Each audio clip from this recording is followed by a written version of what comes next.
Hello everyone, कैसे हैं आप। आई होप आप घर पे अच्छे से होंगे। तो मेरे प्यारे बच्चों, जैसे कि आपके टर्म 1 एग्ज़ाम अभी स्टार्ट होने वाले हैं, 1 मंथ आपके पास रह गया, राइट। एग्जैक्टली 1 मंथ आपके पास है। डेट शीट अभी आपकी थोड़े ही दिनों में आ जाएगी, ठीक है।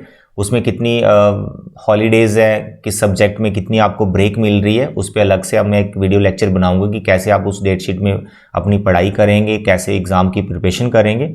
बट आज के लेक्चर में मैं आपको आपका जो सिलेबस है मैथ्स का, उसमें 8 चैप्टर है, हर एक चैप्टर का कितना वेटेज है वो मैं आपको बताने वाला हूं, जो कि बहुत ही इंपॉर्टेंट है। वेटेज जानना बहुत ज़रूरी है। हो सकता है बहुत से बच्चों को आपको पता भी हो, लेकिन अगर आपको ये चीज़ क्लियर नहीं है कि कितना वेटेज है, तो ध्यान से इस वीडियो लेक्चर को देखें, क्योंकि इस वेटेज के अकॉर्डिंग हम यहाँ पे इसी चैनल के थ्रू एमसीक्यूज की एक सीरीज स्टार्ट करने वाले हैं वेटेज के रिस्पेक्ट में। ये बार बार ध्यान देना जो मैं बता रहा हूँ, वेटेज के रिस्पेक्ट में मैं एमसीक्यू सीरीज स्टार्ट कर रहा हूँ। ऐसा क्यों बोल रहा हूँ वेटेज के रिस्पेक्ट में? वो इसलिए क्योंकि अगर कोई चैप्टर यार 3 मार्क्स का आ रहा है, सोचो, खुद सोचो आप, अगर कोई चैप्टर आपको 3 मार्क्स का आ रहा है तो आपको उसके कितने एमसीक्यूज करने चाहिए? समझ आ रही है मेरी बात? तो 3 मार्क्स का अगर कोई चैप्टर आ रहा है तो यार उसका 5 टाइम्स कर लो। 5 3 सा 15 एमसीक्यू सफिशिएंट। अगर आपको ऐसा लगता है सर 5 टाइम्स कम है, अरे भाई 5 टाइम्स कम है तो 7 टाइम्स कर लो। 7 3 सा 21 एमसीक्यूज कर लो। फिर भी कम लग रहा है तो 10 टाइम्स कर लो। तो 10 times, yes you are right what I am saying, 10 times हर एक चैप्टर का जो वेटेज है उसके रिस्पेक्ट में 10 टाइम्स में एमसीक्यूज आपको करवाने वाला हूं। जैसे किसी चैप्टर का वेटेज अगर 3 मार्क्स का है तो मैं कितने एमसीक्यूज करवाने वाला हूं उसके अकॉर्डिंग? 10 टाइम्स, बोले तो 30 एमसीक्यूज। जैसे कोई चैप्टर आपका अगर 10 मार्क्स का आ रहा है तो उसका 10 टाइम्स कितना हो गया? 100 एमसीक्यूज करवाने वाला हूं। तो मैंने इस चैनल के थ्रू आपको हर एक चैप्टर एनसीईआरटी से कंप्लीट करवा दिया हुआ है, एनसीईआरटी से एकदम डिटेल में पढ़ा दिया हुआ है। उसमें मैंने आपको एग्जाम्पल्स भी करवाई हैं, एवरीथिंग। उम्मीद करता हूं कि आपने सिलेबस अच्छे से कंप्लीट कर लिया होगा। नहीं भी किया है कोई बात नहीं, वीडियोस लेक्चर आपके सामने है, देखो, करो, कंप्लीट करो। बट अभी from tomorrow I am going to start MCQ series, जो कि बहुत इंपॉर्टेंट एमसीक्यूज आपको मिलने वाले हैं, ठीक है। तो उससे पहले मैं एक छोटे से वीडियो लेक्चर में यही बस बताना चाहता हूँ कि यार ये वेटेज है, देख लो कितनी वेटेज है, किस चैप्टर को कितना टाइम देना और उसके कितने एमसीक्यूज हमें करने चाहिए। तो मैंने 10 टाइम्स बोला है, तो 10 टाइम्स के अकॉर्डिंग आप देखो मैं क्या यहाँ पर आपको बताने वाला हूँ। मेरे प्यारे बच्चे, सीबीएसई ने जो आपको सैम्पल पेपर इशू किया था वेटेज उसके रिस्पेक्ट में, स्टार्टिंग में सीबीएसई ने सिलेबस भी बताया था आपको कि यार ये सिलेबस है, ये चैप्टर का वेटेज है। वही वेटेज क्या सैम्पल पेपर में भी रखा गया है, उसको भी आप देख लेना। यहां पर जो मैं वेटेज बताने वाला हूं ये सैंपल पेपर के रिस्पेक्ट में बताने वाला हूं। कैसे? सैंपल पेपर के रिस्पेक्ट में बताने वाला हूं। मैंने क्या किया, सैंपल पेपर देखा, मैंने देखा यार सेक्शन ए में, फॉर एग्जांपल मैं कोई चैप्टर उठा लेता हूं ट्रिग्नोमेट्री, तो मैंने देखा सेक्शन ए में ट्रिग्नोमेट्री के कितने चैप्टर एमसीक्यू आ रखे हैं। इस तरह से मैंने देखा सेक्शन बी में ट्रिग्नोमेट्री के कितने क्वेश्चंस आ रखे हैं, फिर मैंने देखा सेक्शन सी में ट्रिग्नोमेट्री के क्वेश्चन कितने आ रखे हैं। तो ऐसे करके मैंने ट्रिग्नोमेट्री का वेटेज बना लिया कि भाई ट्रिग्नोमेट्री तो इतने मार्क्स का आ रहा है, सेक्शन ए में इतने मार्क्स का है, सेक्शन बी में इतने मार्क्स है, सेक्शन सी में इतने मार्क्स का है। हर एक चैप्टर का यहां पर आपको डिटेल में अभी वेटेज दिखने वाला है, ठीक है। ध्यान से देखो इसको।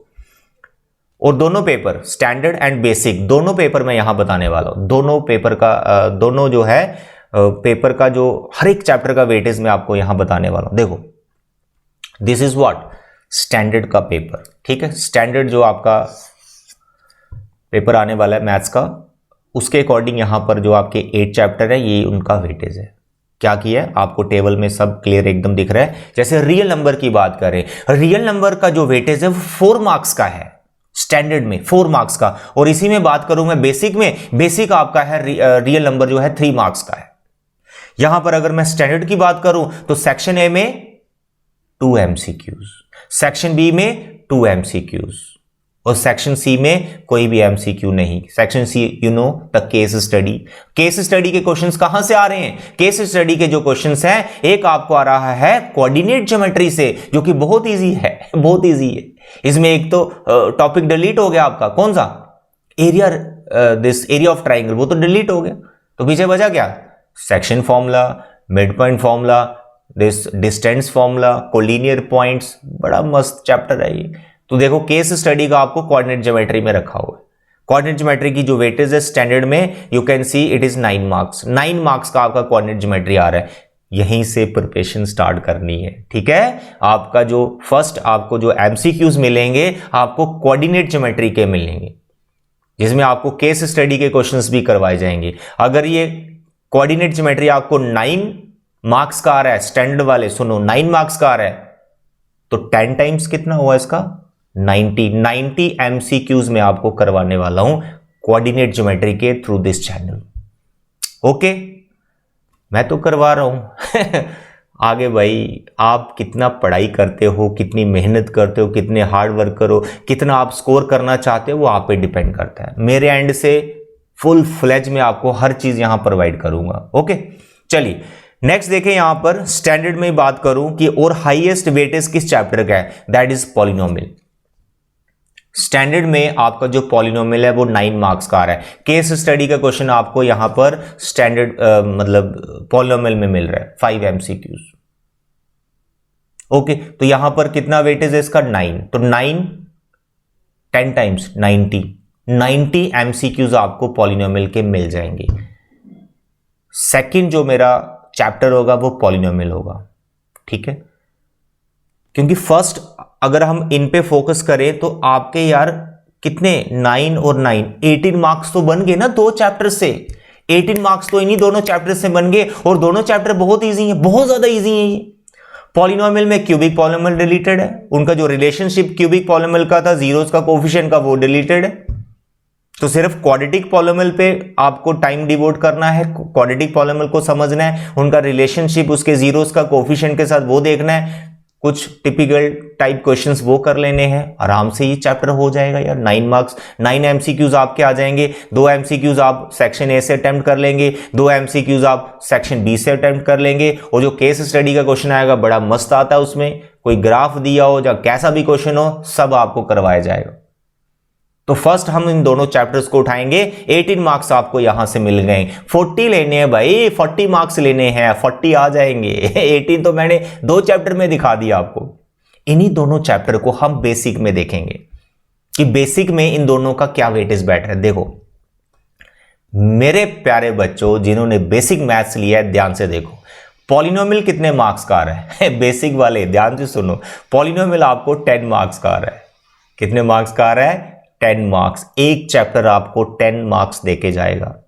और बात करूं अगर मैं कोऑर्डिनेट ज्योमेट्री, ये कितने मार्क्स का आ रहा है 7। ये थोड़ा वेटेज कम कर दिया बेसिक वालों के लिए, ये 7 मार्क्स का आ रहा है। केस स्टडी का क्वेश्चन इसी में बैठा हुआ है, coordinate geometry basic and standard में केस स्टडी के क्वेश्चन दोनों सेम चैप्टर सेम, ठीक है। तो 10 एंड 7 17 मार्क्स 2 चैप्टर आपको दे रहे हैं, 2 चैप्टर, सिर्फ एक पॉलिनोमियल और एक कोऑर्डिनेट ज्योमेट्री।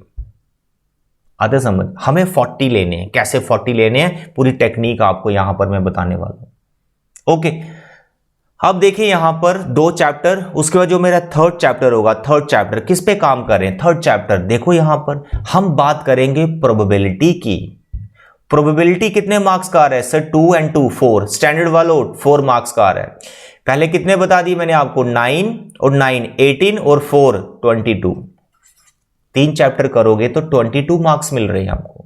आपको प्रोबेबिलिटी यहां पर 4 मार्क्स का आ रहा है। 2 MCQs in section A and 2 MCQ in section B. Basic वाले सुनो ध्यान से, बेसिक वाले सुनो ध्यान से। प्रोबेबिलिटी यहां पर आपको 3 MCQs in section A and 2 MCQs in section B. कितने हो गए 5। तो 10 और 7 कितने हो गए 17 और 5 22। 3 चैप्टर्स, चाहे वो बेसिक वाले हों चाहे वो स्टैंडर्ड वाले हों, 22 मार्क्स आपको 3 चैप्टर से मिल रहे हैं। 22 मार्क्स बहुत होते हैं, 22 मार्क्स में बता रहा हूं, लेकिन बहुत से बच्चों के लिए बहुत कम है ये क्योंकि वो 40 लेना चाहते हैं। अरे भाई 40 बना देंगे, 40 बना देंगे। मैं आपको अपनी प्लानिंग बता रहा हूं, मैं एमसीक्यूज कैसे करवाऊंगा। पहले कोऑर्डिनेट ज्योमेट्री, उसके बाद आपका पॉलिनोमियल, फिर आपका प्रोबेबिलिटी थर्ड, ऐसे मेरा सीधी चलने वाली, ठीक है। आपको हर एक एमसीक्यूज अच्छे से देखना है, समझना है, क्योंकि मैं जो एमसीक्यूज लेके आऊंगा वो बड़े टिपिकल टेक्निकल टाइप होंगे जो बोर्ड एग्जाम में पूछे जा सकते हैं। बट मैं फर्स्ट प्रायोरिटी फिर आपको एनसीईआरटी की दूंगा, एनसीईआरटी अच्छे से कर लेना, उसी के क्वेश्चन थोड़े घुमा फिरा के पूछे जा सकते हैं। ठीक है। चलिए, इसके बाद बच्चे हम धीरे धीरे ऐसे ही एक सीक्वेंस बनाएंगे कि कौन सा चैप्टर, जब मैं सीरीज स्टार्ट करूंगा फ्रॉम टुमारो, कल आपको एक वीडियो लेक्चर मिलेगा जिसमें आपको कोऑर्डिनेट ज्योमेट्री के एमसीक्यूज मिलने वाले हैं। उसमें मैं आपको बता दूंगा कि कैसे मैं सीक्वेंस बनाने वाला हूं। 3 चैप्टर मैंने आपको स्टार्टिंग में बता दिए। हर एक चैप्टर का वेटेज ध्यान से देख लो। आपका जो लीनियर इक्वेशन चैप्टर है स्टैंडर्ड वाले, ये आपको 6 मार्क्स का आ रहा है। 3 MCQs in section A, 3 MCQs in section B, total आपको 6 मार्क्स इस चैप्टर से मिलने वाले हैं। उसके बाद ट्राइंगल आपको 5 MCQs in section A and 2 MCQs in section B. Case study का कोई क्वेश्चन नहीं है, टोटल ये 7 मार्क्स का आ रहा है। अब वो बच्चे ध्यान से सुनो जो बच्चे पहले मस्ती कर रहे थे, सर पढ़ाई की नहीं, सर एग्जाम आ गए, 1 मंथ रह गया, क्या करें सर, समझ में नहीं आ रहा, सर मेरे को ना 40 में से अगर 35 मार्क्स मिल जाएं तो मैं बहुत खुश हो जाऊंगा। किन बच्चों की बात कर रहा हूं? जो लास्ट में अभी जागे सर तैयारी करना चाहते हैं लेकिन 40 नहीं सर 35 ही दिला दो, मैं 35 दिला दूंगा। ध्यान से सुनो जो मैं बताने वाला हूं, ध्यान से सुनो जो मैं बताने वाला हूं मेरे बच्चे, सुनो। Triangle chapter is time consuming. बहुत से बच्चे इसमें कंफ्यूज रहते हैं, बहुत से बच्चे इसमें कंफ्यूज रहते हैं, सर क्वेश्चन समझ में नहीं आ रहा, सिमिलर किसको करें, कौन सी थ्योरम लगाएं। आप ऐसा करो, ये मैं फिर बता रहा हूं, मैं किन बच्चों के लिए बता रहा हूं, किन बच्चों के लिए बता रहा हूं? जो बच्चे अभी प्रिपरेशन स्टार्ट कर रहे हैं, पहले मस्ती में थे, उन बच्चों के लिए नहीं बता रहा हूं जो सीरियस थे पढ़ाई में। अरे भाई उनको ट्राइंगल करना है। तो जो बच्चे कोई चैप्टर को स्किप करना चाहते हैं, 8 चैप्टर उनसे नहीं हो पा रहे हैं, तो वो भाई ट्राइंगल को स्किप कर सकते हैं। पर्सनल मैं कभी सजेस्ट नहीं करूंगा कि आप ट्राइंगल को स्किप करो, लेकिन अगर नहीं कर सकते हो तो फिर तो करना ही पड़ेगा ना, कम टाइम आपके पास। तो ट्राइंगल को यू कैन स्किप, लेकिन अगर किसी चैप्टर को आप स्किप करते हो तो बाकी वाले चैप्टर आपको परफेक्ट करने पड़ेंगे, बाकी वाले चैप्टर आपको परफेक्ट करने वाले। अगर आपने स्टैंडर्ड लिया है और ट्राइंगल को स्किप कर रहे हो तो आपके पास जो सेक्शन ए है उसमें से आपके 5 एमसीक्यूज तो सीधा सीधा क्लियर हो गए, वो आप कभी नहीं कर पाओगे क्योंकि ट्राइंगल आपने स्किप कर दिया। तो जब 5 एमसीक्यूज आप कभी नहीं कर पाओगे, पीछे आपके पास कितने एमसीक्यूज बचे? 15 एमसीक्यूज बचे। अब ये 15 एमसीक्यूज एकदम परफेक्टली आपको करने होंगे, इसमें कोई गलत हो गया फिर तो लॉस में जाओगे आप। मैं कभी सजेस्ट नहीं करूंगा ट्राइंगल को स्किप करो, लेकिन नहीं कर पाओगे तो फिर क्या करोगे? अगर नहीं कर पा रहे हो, अभी जागे हो, अभी प्रिपरेशन स्टार्ट कर रहे हो, तो फिर स्किप करना ही पड़ेगा कोई चैप्टर।